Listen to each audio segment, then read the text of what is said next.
සොන්ත්‍රාසය. යාට කවදාවත් වේදනාවක් දෙන්න නෑ. You are not to be. That is the question. Sorry. ආනෝල්ඩ් එක්ක මගේ තියෙන වෙන විදිහක එදිරිවාදීකමක්. හරිද?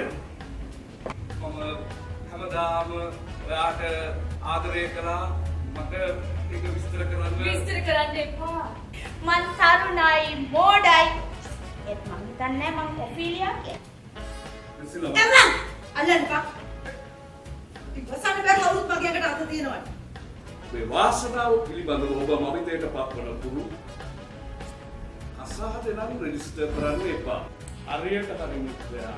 හරියට හරි. සුපිරිසිදු අන්‍යෝන්‍ය වෛර.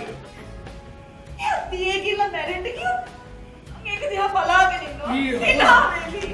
අපේ රටේ මේ නාට්‍යක වගේ නරක දෙයක් කියන්නේ.